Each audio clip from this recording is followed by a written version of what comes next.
Hi welcome back to edge vlogs. ಎಲ್ಲರೂ ಹೇಗಿದ್ದೀರಾ? ಎಲ್ಲರೂ ಚೆನ್ನಾಗಿದ್ದೀರಾ ಅಂತ ಭಾವಿಸ್ತಾ ನಾನು ಕೂಡ ತುಂಬಾನೇ ಚೆನ್ನಾಗಿದ್ದೀನಿ.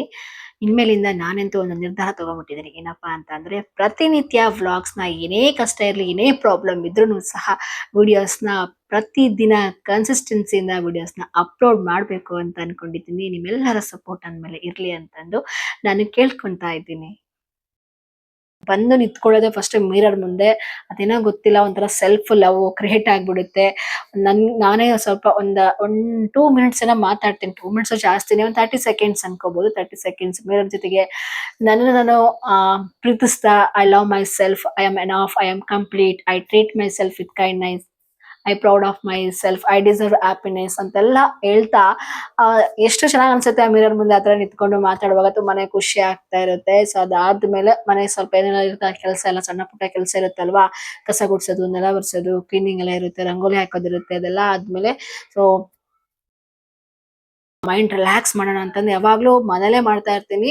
ವಾರದಲ್ಲಿ 3 ಸಲ ಪಾರ್ಕಿಗೆ ಹೋದ್ರೆ ಇನ್ನೊಂದ್ 3 ದಿನ ನಾನು ಮನೇಲೆ ವರ್ಕೌಟ್ ಮಾಡ್ಕೊಂತೀನಿ. ಕೆಲವೊಂದ್ ಸಂದರ್ಭದಲ್ಲಿ ಪ್ರತಿನಿತ್ಯನೂ ವರ್ಕೌಟ್ ಮಾಡಕ್ಕೆ ಸಾಧ್ಯನೇ ಆಗೋದಿಲ್ಲ. ಯಾಕಂದ್ರೆ ಕೆಲ್ಸ ಟೈಮಿಂಗ್ಸ್ ಆಗಿರ್ಬೋದು, ಮನೆ ಕೆಲ್ಸ, ನನ್ನ ಪರ್ಸನಲ್ ಕೆಲ್ಸ ಎಲ್ಲಾನು ಅಡ್ಜಸ್ಟ್ ಮಾಡ್ಕೊಂಡು ಮಾಡೋದು ತುಂಬಾನೇ ಕಷ್ಟ ಆಗ್ತಾ ಇರುತ್ತೆ. ಹಾಗಾಗಿ ಯಾವಾಗ ಟೈಮ್ ಸಿಗುತ್ತೋ ಆಗ ಮಾಡ್ಕೊಂತಾ ಇರ್ತೀನಿ. ನಾನು ಕೂಡ ಟೈಮ್ ಇತ್ತಾದ್ರೂ ಸೀದಾ ಪಾರ್ಕಿಗೆ ಬಂದ್ಬಿಟ್ವಿ. ಬಂದು ಫಸ್ಟ್ ಒಂದೆರಡು ರೌಂಡ್ ಹೊಡೆದ್ಬಿಟ್ಟು ಅದಾದ್ಮೇಲೆ ವರ್ಕೌಟ್ ಎಲ್ಲ ಸ್ಟಾರ್ಟ್ ಮಾಡಿದ್ವಿ. ಇಲ್ಲಿ ಅಜ್ಜ ಮೊಮ್ಮಗಳು ಎಷ್ಟು ಕ್ಯೂಟ್ ಆಗಿದ್ರು ಅಂದ್ರೆ, ಆ ತಾತ ತನ್ನ ಮೊಮ್ಮಗಳಿಗೆ ಎಲ್ಲಿ ಕಾಲಿಗೆ ನಡ್ಕೊಂಡ್ ಬಂದ್ರೆ ಕಾಲಿಗೆ ಎಲ್ಲಿ ಕಲ್ ಚುಚ್ಬಿಡುತ್ತೋ ಅನ್ನೋ ಕಾರಣಕ್ಕೋಸ್ಕರ ಮಗುನ ತಲೆ ಮೇಲೆ ಹೊತ್ಕೊಂಡು ಎಷ್ಟು ಚೆನ್ನಾಗಿ ಹೋಗ್ತಾ ಇದ್ರು ಅಂದ್ರೆ, ನಾನು ಅದೇ ಹೇಳ್ತಾ ಇದ್ದೆ. ಅದಕ್ಕೆ ಅವರು ಸ್ಮೈಲ್ ಮಾಡ್ತಾ ನೋಡ್ತಾ ಇದ್ರು ನಮ್ಮನ್ನ. ಅದಾದ ವರ್ಕೌಟ್ ಎಲ್ಲ ಮುಗಿಸ್ಕೊಂಡು ಮತ್ತೆ ಎಳ್ನೀರೆಲ್ಲ ಕುಡ್ಕೊಂಡು ಸೀದಾ ಮನೆಗೆ ಹೋಗಿ ಫ್ರೆಶ್ ಅಪ್ ಎಲ್ಲ ಆದ್ವಿ. ನಾನು ಅಡಿಗೆ ಕೆಲಸ ಏನಿರುತ್ತೋ ಅಡಿಗೆ ಕೆಲಸ ಎಲ್ಲ ಮಾಡ್ತಾ ಇದ್ದೆ. ನಮ್ಮ ಹಸ್ಬೆಂಡ್ ಕೂಡ ಪೂಜೆ ಮಾಡ್ತಾ ಇದ್ರು. ಯಾಕಂದ್ರೆ ಇಬ್ರು ಕೆಲ್ಸಕ್ಕೆ ಹೋಗೋದ್ರಿಂದ ಕೆಲ್ಸನ ಸ್ವಲ್ಪ ಇಬ್ರುನು ಡಿವೈಡ್ ಮಾಡ್ಕೊಂಡು ಮಾಡೋದ್ರಿಂದ ತುಂಬಾನೇ ಬೇಗ ಕೆಲಸ ಆಗುತ್ತೆ. ಇಲ್ಲಾಂದ್ರೆ ನಾನು ಪೂಜೆನೂ ಮಾಡಿ ಟಿಫನ್ ಮಾಡ್ತೀನಿ ಅಂತ ಅಂದ್ರೆ ತುಂಬಾನೇ ಟೈಮ್ ಆಗೋಗ್ಬಿಡುತ್ತೆ. ಇನ್ನು ಬೇರೆ ಕೆಲಸ ಕೂಡ ಇತ್ತು. ಸೊ ಪರ್ಸನಲ್ ಕೆಲ್ಸ ಸ್ವಲ್ಪ ಟೈಮ್ ಕೊಡೋಣ ಅಂತಂದು ಹೊರಗಡೆ ಒಂದು ಶೂಟ್ ಇತ್ತು. ಆ ಒಂದು ಕಾರಣಕ್ಕೋಸ್ಕರ ನಾನು ಕೂಡ ರೆಡಿ ಆಗ್ಬಿಟ್ಟು ಅಂದ್ರೆ ರೆಡಿನ ಆಗಿರ್ಲಿಲ್ಲ, ಎಲ್ಲ ರೆಡಿ ಮಾಡಿ ಇಟ್ಕೊಂಡು ಅದಾದ್ಮೇಲೆ ಏನೇನ್ ಬೇಕೋ ಟಿಫನ್ಗೆ ನಮ್ಮ ಹಸ್ಬೆಂಡ್ ಕೇಳಿದೆ. ಅವರು ಗಂಜಿ ಮಾಡ್ಕೊಡಿ ಅಂತ ಹೇಳಿದ್ರು. ಇನ್ನು ಬಿಸಿಲು ಸಿಕ್ಕಾಬಟ್ಟೆ ಇರೋದ್ರಿಂದ ಗಂಜಿ ಜೊತೆಗೆ ಮಜ್ಜಿಗೆನು ನಾನು ಮಾಡ್ಕೊಂತೀನಿ. ಅದ್ರಲ್ಲಿ ನೈಟ್ ನಾನು ಗಂಜಿ ಮಾಡ್ತೀನಿ ಅಂತ ಪ್ಲಾನ್ ಮಾಡ್ಕೊಂಡಾಗ ಚಿಯಾ ಸೀಡ್ಸ್ ನೆನೆ ಇಟ್ಬಿಡ್ತೀನಿ. ಯಾಕಂದ್ರೆ ಸಬ್ಜಾ ಸೀಡ್ಸ್ ಆದ್ರೆ ಒಂದು 15 ನಿಮಿಷಕ್ಕೆ ನೆನೆ ಇಟ್ಬಿಟ್ರೆ ಅದು ಒಳ್ಳೇದು ಹೆಲ್ತ್ಗೆ. ಬಟ್ ಹಾಗೆ ರಾದು ಹಾಕೊಂಡ್ ಕುಡ್ದ್ರೆ ಅಷ್ಟು ಒಳ್ಳೆ ಹೆಲ್ತ್ ಬೆನಿಫಿಟ್ ಸಿಗೋದಿಲ್ಲ. ಹಾಗಾಗಿ ನೈಟ್ ಚಿಯಾ ಸೀಡ್ಸ್ ನೈಟ್ ಇಟ್ಕೋಬೇಕು. ಮಾರ್ನಿಂಗ್ ಟೈಮಲ್ಲಿ ಸಬ್ಜಾ ಸೀಡ್ಸ್ ನೆನೆ ಇಟ್ಕೊಂಡು ಇದನ್ನ ಮಾಡ್ಕೋಬೇಕಾಗುತ್ತೆ. ಸೊ ನಾನು ಕೂಡ ನೈಟ್ ಚಿಯಾ ಸೀಡ್ಸ್ ನೆನೆ ಇಟ್ಕೊಂಡು ಮಜ್ಜಿಗೆಲ್ಲ ಹಾಕ್ಬಿಟ್ಟು ಕಲಸಿ ಮಜ್ಜಿಗೆ ಮಾಡಿ ಇಟ್ಟಿದ್ದೆ. ಅದಾದ್ಮೇಲೆ ಗಂಜಿ ಎಲ್ಲ ರೆಡಿ ಮಾಡಾದ್ಮೇಲೆ ಸೊ ವೆಜಿಟೇಬಲ್ ಪಲಾವ್ ಮಾಡೋಣ ಅಂತ ಹೇಳ್ಬಿಟ್ಟು ಎಲ್ಲ ರೆಡಿ ಮಾಡಿ ಇಟ್ಕೊಂಡೆ. ಆಲ್ಮೋಸ್ಟ್ ಎಲ್ಲರಿಗೂ ಗೊತ್ತೇ ಇರುತ್ತೆ ಯಾವ ರೀತಿಯಾಗಿ ಮಾಡೋದು ಏನು ಅಂತಂದು. ಆದ್ರೆ ಸ್ವಲ್ಪ ಎಲ್ಲಾ ಐಟಮ್ಸ್ಗಳು ಸೇಮ್ ಇದ್ರೂ ಕೆಲವೊಬ್ರು ಎಲ್ಲಾನು ಮಸಾಲೆ ರುಬ್ಬಿಟ್ಟು ಹಾಕ್ತಾರೆ, ಇನ್ನೊಬ್ರು ಮಸಾಲೆ ಇಲ್ದಂಗೆ ಮಾಡ್ತಾರೆ. ನಾನು ಕೂಡ ಇದು ಸ್ವಲ್ಪ ನಮ್ಮ ಹಸ್ಬೆಂಡ್ ಲಾಸ್ಟ್ ಟೈಮು ಇದೇ ರೀತಿಯಾಗಿ ಮಾಡಿದ್ರು. ಏನು ಹಾಕಿರಲ್ಲ, ಎಂತ ಟೇಸ್ಟ್ ಕೊಡ್ತಿದ್ದು ಅಂತ ಅಂದ್ರೆ ಸಿಕ್ಕಾಪಟ್ಟೆ ಟೇಸ್ಟ್ ಇತ್ತು. ಒಂಥರ ನನ್ಗೆ ಹೇಳಕ್ಕೆ ಫಸ್ಟ್ ಟೈಮ್ ಆತರ ತಿಂದಿದ್ದು ಅಂತ ಹೇಳ್ಬೋದು. ಅದ್ರಲ್ಲಿ 3 ಬಾಕ್ಸ್ಗೂ ಕಟ್ಟಿದ್ರು. ಮಾರ್ನಿಂಗ್ 9 ಗಂಟೆಗೆ ನಾನು ಲಾಗಿನ್ ಆಗ್ಬೇಕಿತ್ತು ಆಫೀಸ್ಗೆ. ಹಾಗಾಗಿ ಟಿಫನ್ ಏನು ಮಾಡ್ಕೊಂಡು ಹೋಗಿರ್ಲಿಲ್ಲ. 3 ಬಾಕ್ಸ್ ತಗೊಂಡೋಗಿದ್ದೆ. ಮಾರ್ನಿಂಗ್ 1 ಬಾಕ್ಸ್ ತಿನ್ಕೊಂಡಿದ್ದೆ, ಇನ್ನೆರಡು ಬಾಕ್ಸ್ ಹಾಗೆ ಇಟ್ಕೊಂಡಿದ್ದೆ. ಇನ್ನೊಬ್ರು ಅವರು ಬಾಕ್ಸ್ ತಂದಿರ್ಲಿಲ್ಲ ಅಂತಂದು ಹೇಳಿ ಹಾಗೆ ಇದ್ರು. ಅದಕ್ಕೆ ಇಲ್ಲ ತಗೊಳ್ಳಿ, ನಂದು ಎಕ್ಸ್ಟ್ರಾ ಬಾಕ್ಸ್ ನಮ್ಮ ಹಸ್ಬೆಂಡ್ 2 ಬಾಕ್ಸ್ ಕಟ್ಟಿದ್ದಾರೆ ಅಂತ ಹೇಳ್ಬಿಟ್ಟು ಅವ್ರಿಗೊಂದು ಬಾಕ್ಸ್ ಕೊಟ್ಟೆ. ಅವರು ತುಂಬಾ ಚೆನ್ನಾಗಿ ಮಾಡಿದ್ದಾರೆ, ಚೆನ್ನಾಗಿ ಮಾಡಿದೀರಾ ಅಂತ ಅಂದ್ರು. ಅದಕ್ಕೆ ನಾನ್ ಮಾಡಿಲ್ಲ, ನಮ್ಮ ಹಸ್ಬೆಂಡ್ ಮಾಡ್ಕೊಟ್ಟಿರೋದು. ಓ ಹೌದಾ ಅಂತ ಹೇಳ್ಬಿಟ್ಟು ತುಂಬಾ ಟೇಸ್ಟಿ ಚೆನ್ನಾಗಿದೆ ಅಂತ ಹೇಳಿದ್ರು. ಸೊ ಅದೇ ರೀತಿಯಾಗಿ ನಾನು ಕೂಡ ಟ್ರೈ ಮಾಡಿದೆ. ಅದು ಕೂಡ ತುಂಬಾನೇ ಚೆನ್ನಾಗಿ ಬಂದಿತ್ತು. ಒಂಥರ ವೆಜಿಟೇಬಲ್ ಪಲಾವ್ ಅಂತಾನೆ ಹೇಳ್ಬೋದು. ಎಲ್ಲ ಮಾಡಿಟ್ಕೊಂಡು ಕುಕ್ಕರ್ ಎಲ್ಲ ಕೂಗ್ಸಿ ಇಬ್ರು ಕೂಡ ಟಿಫನ್ ಮಾಡ್ಕೊಂಡು ನಮ್ಮ ಹಸ್ಬೆಂಡ್ ಕೂಡ ಅವ್ರದ್ದೇನಿದೆ ಆ ಕೆಲ್ಸಕ್ಕೆ ಅವರು ಹೊರಟ್ರು. ನಾನು ಕೂಡ ಆಲ್ಮೋಸ್ಟ್ ಅವ್ರು ನನಗೆ 12:30ಗೆ ಟೈಮಿಂಗ್ಸ್ ಕೊಟ್ಟಿದ್ದು. ಅವ್ರು ಹೇಳಿದ ಸ್ಪಾಟಿಗೆ ಹೋಗಿ ಕೆಲಸ ಎಲ್ಲ ಮುಗಿಸ್ಕೊಂಡು ಮನೆಗೆ ಬಂದೆ. ಸಿಕ್ಕಾಪಟ್ಟೆ ಸುಸ್ತಾಗ್ತಿದೆ ನಿಜವಾಗ್ಲೂ. ಅದಕ್ಕೆ ಫ್ಯಾನ್ ಹಾಕಿ ಕುತ್ಕೊಂಡ್ಬಿಟ್ಟಿದೀನಿ. ನಿಜವಾಗ್ಲೂ ಎಷ್ಟು ಶೆಕೆ ಆಗ್ತಿದೆ ಅಂದ್ರೆ, ಇನ್ನು ನನ್ಗೆ ಏನೋ ಗೊತ್ತಿಲ್ಲ, ಕ್ಯಾಮ್ರಾ ನನ್ನ ಫ್ರಂಟ್ ಕ್ಯಾಮ್ರಾ ಆನ್ ಮಾಡ್ಕೊಂಡ ತಕ್ಷಣ ಫೇಸ್ ಸಿಕ್ಕಾಪಟ್ಟೆ ಗ್ಲೋ ಕಾಣಿಸ್ತಿದೆ. ಬಟ್ ನಾನು ಇಷ್ಟು ವೈಟ್ ಇಲ್ಲ. ಬ್ಯಾಕ್ ಸೈಡ್ ಇಂದ ಮಾಡಿದ್ದು ಸರಿಯಾಗಿ ಮಾತಾಡಕ್ ಆಗಲ್ಲ. ಯಾರು ಕ್ಯಾಮ್ರಾ ಇಟ್ಕೊಂಡ್ರೆ ಮಾತಾಡ್ಬೋದು, ಒಂದೊಂದ್ಸಲಿ ಕರೆಕ್ಟ್ ಆಗಿ ಇಟ್ರು ಹೇಗೋ ಬರ್ತಿರುತ್ತೆ. ಅದಕ್ಕೋಸ್ಕರ ಫ್ರಂಟ್ ಕ್ಯಾಮ್ರಾ ಇಟ್ಕೊಂಡೇ ಮಾತಾಡ್ತಿರೋದು. ಸೊ ಹೋಗಿದ್ ಕೆಲ್ಸ ತುಂಬಾ ಚೆನ್ನಾಗ್ ಆಯ್ತು. ಇನ್ನೊಂದೇನಪ್ಪಾ ಅಂತಂದ್ರೆ, ನಾನು ಕೂಡ ಈಗ ಸಪ್ತಶ್ವಾಚಾನನ ಕೆಲಸ ಬಿಟ್ಟಿದ್ದೀನಿ. ಅದೇನೋ ಗೊತ್ತಿಲ್ಲ, ಕರೆಕ್ಟಾಗಿ ಮಾಡ್ಲಿಕ್ಕೆ ಆಗ್ತಾ ಇರ್ಲಿಲ್ಲ. ಬಟ್ ತುಂಬಾ ಒಳ್ಳೆ ಆಫೀಸು, ಒಳ್ಳೆ ಕೊಲೀಗ್ಸ್ ಇದ್ರು, ಒಳ್ಳೆ ಓನರ್ ಇದ್ರು. ನಿಜವಾಗ್ಲೂ ನಾನು ಯಾಕೆ ಬಿಟ್ಟೆ ಅನ್ನೋದು ನನಗೆ ದೊಡ್ಡ ಪ್ರಶ್ನೆ, ಯಕ್ಷ ಪ್ರಶ್ನೆ ಆಗಿದೆ. ಕೆಲವು ಕಾರಣಾಂತರಗಳಿಂದ ನನ್ನದೆಲ್ಲ ತಪ್ಪಿಗೆ ನನಗೆ ಅಂದಾಗ ನನಗೆ ಆ ಒಂದು ಜಾಗದಲ್ಲಿ ಇರಕ್ಕೆ ನನಗೆ ಇಷ್ಟ ಆಗ್ತಿರ್ಲಿಲ್ಲ. ಇನ್ನು ಮತ್ತೆ ಸ್ವಲ್ಪ ಹೆಲ್ತ್ ಇಶ್ಯೂಸು, ಸೊ ಫ್ಯಾಮಿಲಿ ಇತ್ತು. ಇನ್ನು ಏನೇನೋ ನನಗೆ ಏನು ಹೇಳೋದು ಏನು ಬಿಡೋದು ಅನ್ನೋದೇ ಗೊತ್ತಾಗ್ತಿಲ್ಲ. ಸೀರಿಯಸ್ಲಿ ಸಿಕ್ಕಾಪಟ್ಟೆ ಕಮಿಟ್ಮೆಂಟ್ ಇದೆ. ನೆಕ್ಸ್ಟ್ ನಾನು ಹೆಂಗಿನ ಸ್ಯಾಲ್ರಿ ಕರೆಕ್ಟಾಗಿ ಬಂತು, ಬಟ್ ನೆಕ್ಸ್ಟು ಮಂತ್ 10ನೇ ತಾರೀಕಿಗೆ ಒಂದಿಷ್ಟು ಕಮಿಟ್ಮೆಂಟ್ಸ್ ಇದೆ. ಆ ಕಮಿಟ್ಮೆಂಟಿಗೆ ನನಗೆ ಎಷ್ಟು ಒದ್ದಾಡೋ ಥರ ಆಗಿದೆ ಅಂದರೆ, ಕೆಲಸ ಸಿಕ್ಕಿರೋದೇ ಒಂದು ದೊಡ್ಡ ಪುಣ್ಯ. ಆ ಕೆಲಸ ಸಿಕ್ಕಿರೋದಕ್ಕೆ ನಾನು ನನ್ನದೆಲ್ಲ ತಪ್ಪಿಗೆ ನಾನು ಅನ್ಸ್ಕೊಂಡಾಗ ನಾನು ತುಂಬಾ ಬೇಜಾರಾಗ್ತಿತ್ತು. ಒಂದು ಕಡೆಯಿಂದ ನನಗೆ ಸ್ವಲ್ಪ ಕೆಲವೊಂದಿಷ್ಟು ಮನೆ ಪರಿಸ್ಥಿತಿ ಸ್ವಲ್ಪ ಆಗಿತ್ತು, ಒಂದಿಷ್ಟು ಕ್ರಿಟಿಕಲ್ ಕಂಡೀಷನ್ ಇತ್ತು, ಕಮಿಟ್ಮೆಂಟ್ ಇತ್ತು. ಆ ಒಂದು ರೀಸನ್ಗೋಸ್ಕರ ನಾನು ಕೆಲಸನ ರಿಸೈನ್ ಮಾಡಬೇಕಾಯಿತು.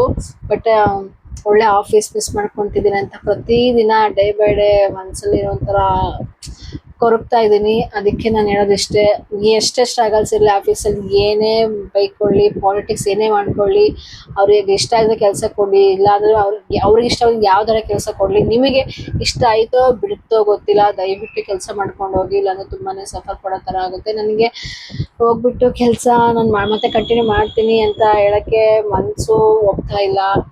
ಬಟ್ ಅವ್ರು ಯಾರು ಕೂಡ ಬಿಟ್ಟೋಗಿ ಮಾಡಿ ಅಂತ ಕೂಡ ಈಗ ಯಾರೂ ಹೇಳಿಲ್ಲ. ಕೆಲಸ ಮಾಡ್ಕೊಂಡು ಹೋಗಿ ಅಂತ ಅಂದರು.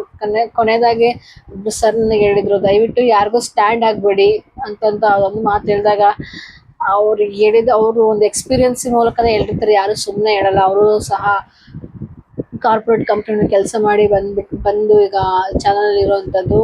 ಅವ್ರು ಹೇಳಿದ ನಿಜವಾಗ್ಲೂ 100% ಸತ್ಯ ಅಂತ ನೆನೆಸ್ಬಿಡ್ತು.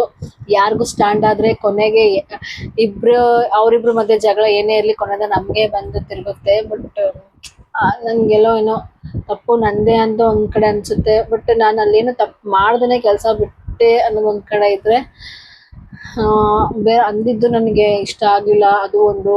ಮತ್ತು ಸ್ವಲ್ಪ ಕೆಲವೊಂದು ಪೂಜೆ ಆಗಿರ್ಬೋದು, ಹಾಸ್ಪಿಟಲ್ಗೆ ಹೋಗೋದಾಗಿರ್ಬೋದು, ಮತ್ತು ಫ್ಯಾಮಿಲಿ ಮದುವೆ ಆಗಿರ್ಬೋದು, ಕೆಲವೊಂದು ಕಡೆ ಬೇರೆ ಕಡೆ ಒಂದಿಷ್ಟು ಕಮಿಟ್ಮೆಂಟ್ ಆ್ಯಂಡ್ ಕೆಲಸ ಮತ್ತು ಪ್ರೋಗ್ರಾಮ್ಗಳಾಯಿತು, ಹೋಗ್ಬೇಕಿತ್ತು. ಮತ್ತು ರಜೆ ಕೂಡ ಕೊಡ್ತಿರಲಿಲ್ಲ. ಆ ಒಂದು ರೀಸನ್ಗೋಸ್ಕರ ಈ ಥರ ನಾನು ದೊಡ್ಡ ಡಿಸಿಷನ್ನೇ ತೊಗೊಂಡ್ಬಿಟ್ಟೆ.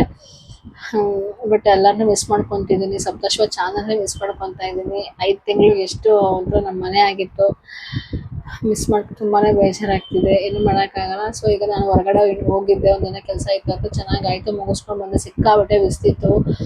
ನಿಜವಾಗ್ಲೂ ನಮ್ಮ ಮುಂಚೆ ಬೈಟ್ ಸಿಗೋದಾಗ ಇಷ್ಟು ಬಿಸ್ತಿರ್ತಿರಲಿಲ್ಲ. ನಮಗೆ ಬೈಟ್ ಸಿಕ್ಕರೆ ಸಾಕು ಅನ್ನೋ ಮಟ್ಟಕ್ಕೆ ಹೋಗಿ ಬರ್ತಾ ಇದ್ವಿ. ಈಗಂತೂ 5 ನಿಮಿಷ ಇರ್ಲಿಕ್ಕೆ ಆಗ್ತಾ ಇರಲಿಲ್ಲ ನನಗಂತೂ. ಹೋಗುವಾಗಂತೂ ನಡ್ಕೊಂಡು ಹೋಗೋಕ್ಕಾಗಲ್ಲ ಅಂತಂದು 50 ರೂಪಾಯಿ ಕೊಟ್ಟು ಆಟೋ ಬುಕ್ ಮಾಡಿಕೊಂಡು ಹೋಗಿರೋವಂಥದ್ದು. ಸೊ ಹಾಗಾಗಿ ಮತ್ತು ಇನ್ನೊಂದು ಏನಕ್ಕೆ ವಿಡಿಯೋ ಮಾಡ್ತಿರೋದಂದ್ರೆ, ಒಂದು ಚಿಕ್ಕ ಮಗುನ ಕರ್ಕೊಂಡು ಸ್ಕೂಟರಲ್ಲಿ ಹೋಗ್ತಾಯಿದ್ರು. ಆ ಮಗುಗೆ ಅಗ್ಗಿಸು ಮೇಲೊಂದು ಬನೀನ್ ಬಿಟ್ಟಿದ್ದು ಏನೂ ಹಾಕೇ ಇರಲಿಲ್ಲ. ಆ ಬಿಸಿಲಲ್ಲಿ ಆ ಮಗು, ಎಳೆ ಮಗುಗೆ ಹೆಂಗೆ ಆಗ್ಬಿಡೋ, ಮೋಸ್ಟ್ಲಿ ಒಂದು 3 ತಿಂಗಳು 4 ತಿಂಗಳು ಒಂದು 5ರಿಂದ 6 ತಿಂಗಳು ಬೇಬಿ ಅಂತ ಅನಿಸುತ್ತೆ. ಏನೋ ಅರ್ಜೆಂಟ್ ಕೆಲಸಲ್ಲಿ ಹೋಗ್ತಾ ಇದ್ದಾರೆ. ದಯವಿಟ್ಟು ಮಕ್ಕಳನ್ನ ಸ್ವಲ್ಪ ಕೇರ್ ಮಾಡಿ. ಬಿಸಿಲಿಗೆ ಅಟ್ಲೀಸ್ಟ್ ಒಂದಿನ ಶಾಲ್ ಹಾಕೋದು, ಅಥವಾ ಏನಾದರೂ ಅಂದರೆ ಟವಲ್ ಅಂತ ಕಾಟನ್ ಟವಲ್ ಹಾಕ್ಬಿಟ್ಟು ಮಕ್ಕಳನ್ನ ಸೇಫ್ಟಿಯಾಗಿ ಕರ್ಕೊಂಡು ಹೋಗಿ. ಬಿಸಿಲಲ್ಲಿ ಎಲ್ಲಿ ಬೇಕಲ್ಲ ಹಿಂಗೆ ಕರ್ಕೊಂಡು ಹೋದರೆ ಮಕ್ಕಳದ್ದು ಹೆಲ್ತ್ ಏನಾಗಬಾರ್ದು ಅಲ್ವಾ. ದಯವಿಟ್ಟು ಅದನ್ನು ಫಾಲೋ ಮಾಡಿ. ಇನ್ನೊಂದು, ಯಾರ ಕೆಲಸ ಬಿಡಬೇಕು ಅಂತ ಅಂದರೆ, ಏನೇ ಪಾಲಿಟಿಕ್ಸ್ ಇರಲಿ, ಇನ್ನೊಂದೇನೇ ಇರಲಿ, ನಿಮ್ದೇನೇ ಪರ್ಸ್ನಲ್ ಕಮಿಟ್ಮೆಂಟ್ಸ್ ಏನೇ ಇರಲಿ, ಅವ್ರು ಏನು ಕೊಡ್ತಾರೆ ಆ ಕೆಲಸ ನನಗೆ ಇಷ್ಟ ಇಲ್ಲ ಅಂದ್ರೂ ನೀವು ಮಾಡ್ಕೊಂಡು ಹೋಗಿ. ದಯವಿಟ್ಟು ಕೆಲಸ ಬಿಡುವಂಥ ಕೆಲಸ ಯಾರೂ ಮಾಡಬೇಡಿ ಅಂತ ನಾನು ಹೇಳ್ತೀನಿ. ತುಂಬಾ ಬೇಜಾರಾಗ್ತಿದೆ. ಒಂದ್ಸಲಿ ನಾನೇ ಕಾಲ್ ಮಾಡಿಬಿಟ್ಟು ಕೇಳಿ ಹೋಗ್ಲಾ ಅನ್ನೋದು ಒಂದು ಕಡೆ. ಬಟ್ ಬೇಡ. ಈಗ ಮತ್ತೆ ಬೇರೆ ಬೇರೆ ಈಗ ಮತ್ತೆ ಶಿವಮೊಗ್ಗಕ್ಕೆ ಹೋಗಬೇಕು, ಹಾಸ್ಪಿಟಲ್ಗೆ ಹೋಗಬೇಕು. ಅದೇ ಶಿವಮೊಗ್ಗದಲ್ಲಿ ಹಾಸ್ಪಿಟಲ್ಗೆ ಹೋಗಬೇಕು. ಮತ್ತು ನಾಳೆ ನನ್ನ ಪೂಜೆ ಬೇರೆ ಇದೆ. ಮತ್ತು ನಮ್ಮ ಹಸ್ಬೆಂಡ್ ಫ್ಯಾಮಿಲಿಯಲ್ಲಿ ಮದುವೆ ಇದೆ. ಪ್ರತಿ ಸಲ ರಜೆ ಕೊಡೋಕ್ಕಾಗಲ್ವಲ್ಲ. ನ್ಯೂಸ್ ಚಾನಲ್ ಹಾಗೆ ಕೆಲವೊಂದು ಎಥಿಕ್ಸ್ ಮೂಲಕ ಹೋಗುತ್ತೆ, ಕೆಲವೊಂದು ಹಿಂಗೆ ಮಾಡಬೇಕು ಅನ್ನೋದಿರುತ್ತೆ. ಅದಕ್ಕೆ ಯಾರಿಗೂ ಕೂಡ ಚೇಂಜ್ ಮಾಡಲಿಕ್ಕಾಗಲ್ಲ. ಸೊ ಹಾಗಾಗಿ ನಾನು ರಿಸೈನ್ ಮಾಡಿದೆ ಅಷ್ಟೇ. ನಂತರ ಯಾರೂ ಮಾಡಬೇಡಿ. ತುಂಬ ಮನಸ್ಸಿಗೆ ತುಂಬ ಭಾರವಾಗಿ ಹೇಳ್ತಾ ಇರುವಂಥದ್ದು ಮಾತಿದು. ದಯವಿಟ್ಟು ಯಾರು ಕೆಲಸನ ಬಿಡಬೇಡಿ. ಕೆಲಸದಲ್ಲಿ ಸೇರಿದ್ರು ಏನೇ ಕಷ್ಟ ಆಗಲಿ, ಹೆಂಗೆ ಆಗಲಿ, ಹೆಂಗೋ ನೋಡ್ಕೊಂಡು ಹೋಗುತ್ತೆ. ಮನೆಗಿದ್ರೆ ನಿಜವಾಗ್ಲೂ 2 ದಿವಸ ಏನೋ ಓಕೆ ಅನಿಸುತ್ತೆ. 3 ದಿವಸಕ್ಕೆ ಮನೇಲಿರೋದೇ ಮನೇಲಿರ್ಬೇಕಾ ಅಂತಂದು ಬೇಜಾರಾಗುತ್ತೆ.